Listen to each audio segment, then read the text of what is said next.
Bismillahirrahmanirrahim. Assalamu alaikum. Hello guys, this is Zafar Abbas and you are watching Lingerature, and today we are going to talk on the topic of word formation. आज हम word formation पे बात करेंगे. word formation है क्या? Basically word formation है कि हम किसी वर्ड की बेस पे या किसी मॉर्फीम की बेस पे जब हम कोई नया वर्ड बनाते हैं तो इसको हम क्या कहते हैं, वर्ड फॉर्मेशन कहते हैं। और वर्ड फॉर्मेशन में होता क्या है कि सिमेंटिक चेंज भी आ सकता है, यानी मानी जो आपने पहले वाले वर्ड से जो नया वर्ड बनाया है उन दोनों के मानी मुख्तलिफ भी हो सकते हैं या फिर मानी सेम भी हो सकते हैं। और जो दूसरी बात है कि वर्ड क्लास भी उसमें चेंज हो भी सकती है और नहीं भी हो सकती। ये दोनों फैक्टर्स इसमें शामिल हैं।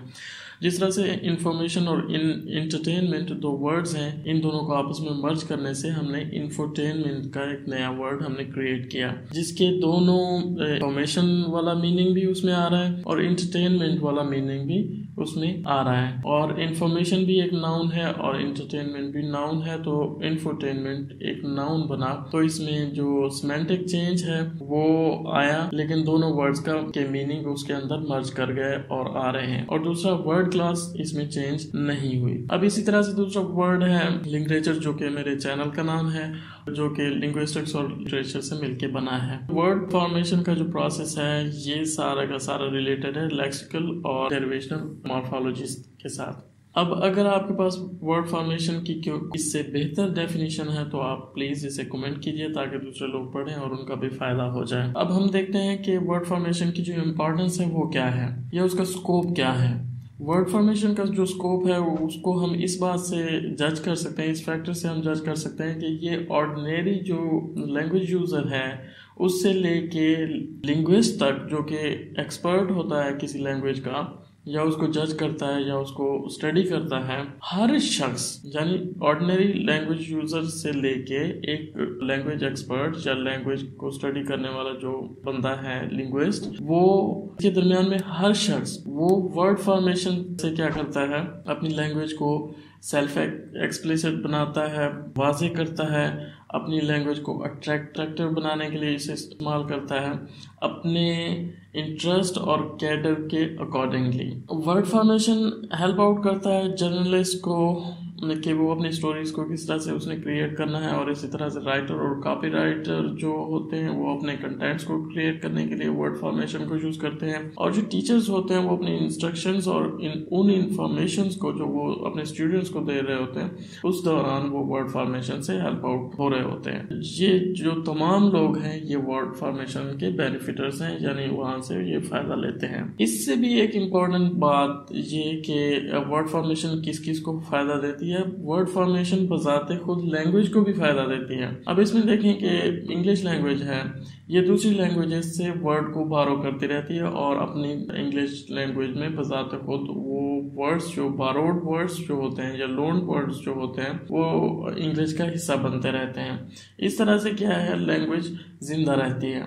और दूसरा ये है कि वर्ड फॉर्मेशन जो न्यू पीपल हैं यानी यंगस्टर्स हैं और जो नए नए डिसिप्लिन्स क्रिएट होते हैं, सब्जेक्ट्स बनते हैं, नॉलेज की जो डिफरेंट ब्रांचेस हैं उसमें, और जो नई नई टेक्नोलॉजीज आती रहती हैं उनकी डिमांड्स को पूरा करने के लिए भी ये वर्ड फॉर्मेशन उनकी डिमांड्स को पूरा करती है। अब इसी तरह से जो वर्ड फॉर्मेशन है वो लैंग्वेज को भी बजाते खुद आउट करती है कि सोसाइटी की नीड्स को पूरा करने के लिए जो लैंग्वेज खुद को एडजस्ट कर रही होती है, तो ये भी वर्ड फॉर्मेशन की वजह से हो रहा होता है। अब ये देखते हैं कि लिंग्विस्ट जो है यानी जो लैंग्वेज को स्टडी करने वाले जो लोग हैं वो वर्ड फॉर्मेशन को किस अंदाज से देखते हैं। यानी जो लिंग्विस्ट है वो मॉर्फोलॉजिकल जो क्रिएटिविटी है, यानी जो नया वर्ड अगर क्रिएट हुआ है उसकी लिमिट्स को वक्तन फवक्तन टेस्ट करना पसंद करते हैं। और इसके साथ ही जो नए वर्ड्स जो बनते हैं उनमें जो सेंस क्रिएट करने की कोशिश करते हैं कि ये वर्ड आया क्यों, बना क्यों, इसका मीनिंग क्या है और इसकी वर्ड क्लास क्या है और ये कब बना, ये वर्ड कैसे ज़बान में शामिल हुआ। और ये वर्ड फॉर्मेशन को जो लिंग्विस्ट हैं ये वर्ड फॉर्मेशन को डायक्रॉनिकली जो है वो स्टडी कर सकते हैं, यानी डिफरेंट जो पीरियड्स हैं हिस्ट्री में उसके जरिए से वो वर्ड फॉर्मेशन को स्टडी कर सकें 2 पीरियड्स के दरमियान, और या सिंक्रोनिकली उनको स्टडी करें कि एक खास पीरियड के वक्त यानी वर्ड फॉर्मेशन किस तरह से थी और कैसे थी, ये भी क्या करते हैं लिंग्विस्ट इसको स्टडी करते हैं। अब हम जो वर्ड फॉर्मेशन है इसके हम इस वीडियो में हम 3 जो टाइप्स हैं वो पढ़ने जा रहे हैं, कंपाउंडिंग, ब्लेंडिंग और क्लिपिंग को। बकिया जो यानी वर्ड फॉर्मेशन की जो अदर टाइप्स हैं उसको हम अगली वीडियो में डिस्कस करने की कोशिश करेंगे। अब है कंपाउंडिंग या कंपाउंड वर्ड क्या होते हैं। ऐसे वर्ड्स होते हैं जो 2 या 2 से ज्यादा इंडिपेंडेंट जो वर्ड्स होते हैं उनसे मिलके बनते हैं, या फिर हम इसको यूं भी कह सकते हैं कि जो 2 या 2 से ज्यादा रूट एलिमेंट्स जो हैं वो कंबाइन होते हैं तो एक कंपाउंड वर्ड सामने आता है। और जो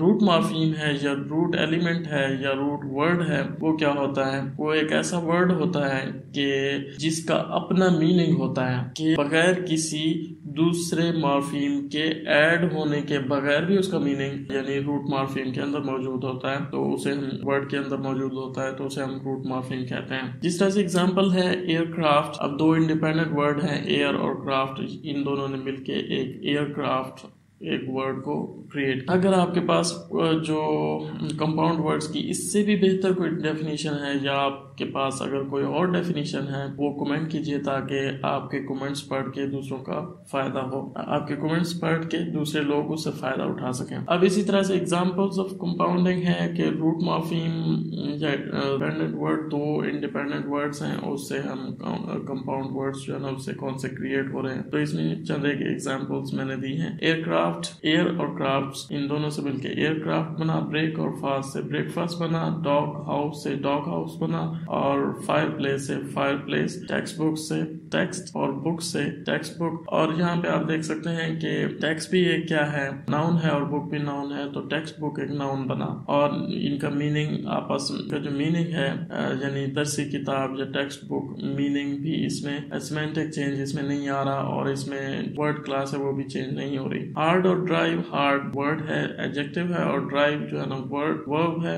एडजेक्टिव और वर्ब ने मिलके हार्ड ड्राइव बना दिया, एक नाउन बना दिया। तो यहाँ पे क्लास वर्ड क्लास जो है वो क्या हुई, चेंज हुई। तो इसी तरह से सेमेंटिक चेंज बाज़-औक़ात होता है, बाज़-औक़ात नहीं होता, और वर्ड क्लास भी बाज़-औक़ात चेंज होती है, बाज़-औक़ात नहीं होती। जिस तरह से सनराइज, सन एक नाउन है और राइज एक क्या है, वर्ब है, तो सनराइज एक नाउन भी है और वर्ब भी है। इसमें क्या हुआ, सेमेंटिक चेंज भी है और इसमें वर्ड क्लास चेंज भी इसमें आप ऑब्जर्व कर सकते हैं। अब इसी तरह से जो कंपाउंड वर्ड्स हैं उनकी 2 टाइप्स आप कह लें, 3 टाइप्स भी हो सकती हैं, 4 टाइप्स भी हो सकती हैं। ऐसा कंपाउंड वर्ड जो 2 वर्ड से मिलके बनता हो उसकी जो एग्जांपल्स हैं वो आपके नाउन प्लस नाउन से, जैसे फायर प्लेस हो गया, दोनों नाउन है। एडजेक्टिव प्लस नाउन जैसे ब्लैक बर्ड है, एडजेक्टिव और नाउन से मिलके एक कंपाउंड बना। वर्ब प्लस नाउन है जिसमें आप देख सकते हैं कि पिक पॉकेट है, लिक्सपिटल है। इसी तरह से वर्ब प्लस पार्टिकल है और कल जैसे कि आप आमतौर पर आप समझते हैं कि ये किसी भी चीज का क्या होता है, छोटे से छोटा जर्रा होता है, उसे हम पार्टिकल यानी जर्रा कहते हैं। और ग्रामर के हवाले से अगर आप इसे देखें तो ये किसी वर्ड का हिस्सा होता है कि जो जिसका एक ग्रामेटिकल पर्पस होता है और जिसका कुछ ना कुछ मतलब हो सकता है या बाज़ों का कुछ मतलब नहीं भी होता, तो उसे हम क्या कहते हैं, पार्टिकल कहते हैं। तो इसमें आप देख सकते हैं कि आपके पास रन और थ्रू है, रन थ्रू बना और रन ओवर, थ्रू और जो ओवर है ये पार्टिकल्स हैं। अब इसी तरह से आपके जो राइमिंग कंपाउंड्स में 2 राइमिंग कंपाउंड्स जैसे चिल्लर, किलर और लवी डवी है, तो इसमें आप ऑब्जर्व कर सकते हैं जो एंडिंग साउंड है दोनों वर्ड्स की सेम है, जैसे चिलर किलर में है, लवी डवी में दोनों जो एंडिंग साउंड्स हैं दोनों की वो सेम है, तो ये राइमिंग कंपाउंड्स हैं। इसी तरह से आप इसमें मजीद आप देख सकते हैं कि हाइपरक्रिस्टिक लैंग्वेज है, यानी ऐसी बच्चों के साथ जो हम लैंग्वेज यूज करते हैं चाइल्ड टॉक में,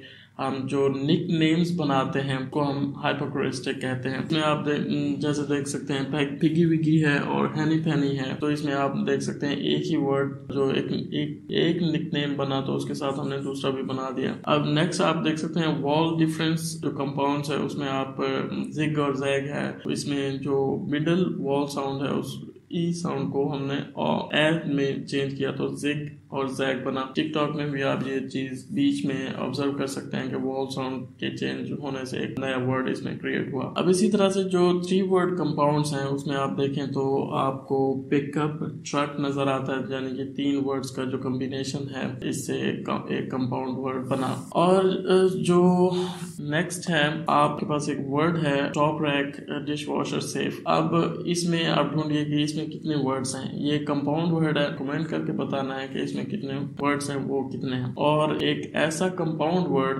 जो कि 3 वर्ड से मिलकर बनता हो, कमेंट कीजिए। एक ऐसा कंपाउंड वर्ड जो कि 4 वर्ड से कंबाइन होके बनता हो, 5 वर्ड से कंबाइन होके एक कंपाउंड वर्ड बनता हो, वो आप वर्ड इसमें कमेंट कीजिएगा। अब हम आगे की तरफ चलते हैं। आगे हम देखते हैं जी ब्लेंडिंग क्या होती है। ब्लेंडिंग एक ऐसा वर्ड फॉर्मेशन का प्रोसेस है जिसमें हम 2 वर्ड्स को आपस में मर्ज कर देते हैं। ये जो हम मर्ज करते हैं ये साउंड स्ट्रक्चर की बेस पे मर्ज करते हैं, यानी फोनेटिकली हम इसको क्या करते हैं, मर्ज करते हैं, ना कि हम मॉर्फेमिकली यानी मॉर्फेमिक स्ट्रक्चर की बेस पे हम इसको मर्ज नहीं करते हैं। इसकी जो एग्जांपल्स हैं वो आप देख सकते हैं, जैसे स्मोक और फॉग से हमने स्मोक बना लिया, यानी इसमें हमने पहले ही 2 साउंड्स ले ली स्मोक से और आखिरी 2 साउंड्स हमने फॉग से ले ली तो स्मोक बना। ब्रेकफास्ट से और लंच से हमने ब्रंच बनाया। ब्रिटिश पॉप से हमने ब्रिट पॉप बनाया। लिंग्विस्टिक्स प्लस लिटरेचर से हमने लिंगरेचर बना लिया। इंफॉर्मेशन से और इंटरटेनमेंट से हमने इंफोटेनमेंट बनाया। और इसी तरह से आप बाकी की जो एग्जांपल्स हैं वो आप देख सकते हैं। हम आगे चलते हैं। क्लिपिंग, जिसको हम ट्रंकेशन भी कह सकते हैं और शॉर्टनिंग भी कहते हैं। ये एक ऐसा वर्ड प्रोसेस है जिसमें हम एक या एक से ज्यादा पार्ट्स को क्लिप ऑफ कर देते हैं और जो रिमेनिंग वर्ड होता है यानी नया वर्ड जो होता है उसका मीनिंग वही होता है जिस वर्ड को हमने क्लिप ऑफ किया था उसका मीनिंग, और जो हमने नया वर्ड बनाया क्लिप ऑफ करने के बाद जो हमने नया वर्ड बनाया दोनों का मीनिंग जो है ना वो सेम होता है। जैसे एड एक वर्ड है जिससे हमने क्रिएट किया, कैसे एडवर्टाइजमेंट के एंडिंग जो पार्ट है उसको हमने क्लिप ऑफ करने के बाद, हज़फ करने के बाद, मिना करने के बाद हमने ये ऐड हमने एक नया वर्ड हमने क्रिएट किया। इसके बाद हम इसकी जो टाइप्स हैं वो उनको देख लेते हैं कि जो क्लिपिंग की जो 3 टाइप्स हैं। फाइनल क्लिपिंग है जिसको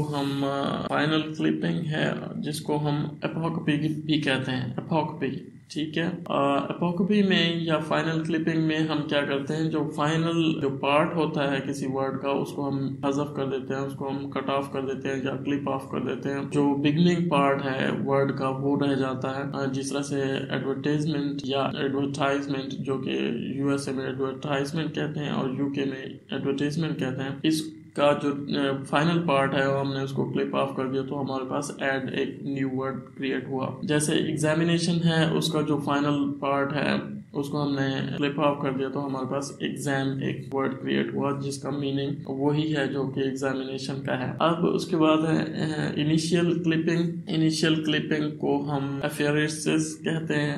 एफेरेसिस में क्या होता है कि हम जो इनिशियल पार्ट है उसको क्लिप ऑफ कर देते हैं, यानी बिगनिंग पार्ट को क्लिप ऑफ कर देते हैं और जो फाइनल पार्ट है किसी वर्ड का वो रह जाता है। जैसे आपका इंटरनेट में से आपने जो इंटर वर्ड उसको आपने क्लिप ऑफ किया तो नेट आपके पास हुआ। टेलीफोन से आपने टेली को निकाल दिया तो फोन आपके पास बाकी बचा। उसके बाद है आपका थर्ड टाइप है क्लिपिंग की, मीडियल क्लिपिंग भी कहते हैं और इसे सिंकपी भी कहते हैं। सिंकपी में आप क्या करते हैं, आप जो वर्ड है उसका मिडिल पार्ट को आप हज़फ कर देते हैं या क्लिप ऑफ कर देते हैं। जिस तरह से आप देख सकते हैं कि आपके पास एक वर्ड है मैथमेटिक्स, आपने उस बीच वाला जो हिस्सा है ईमैटिक्स, आप उसको आपने क्लिप ऑफ कर दिया तो आपके पास मैथ्स आया। मैडम है उसमें से डी जो मिडिल पार्ट है आपने उसको हज़फ कर दिया तो आपके पास मैम एक न्यू वर्ड क्रिएट हुआ जिसका मतलब वही होता है जो कि मैडम में होता है। आपको ये वीडियो हेल्पफुल लगी हो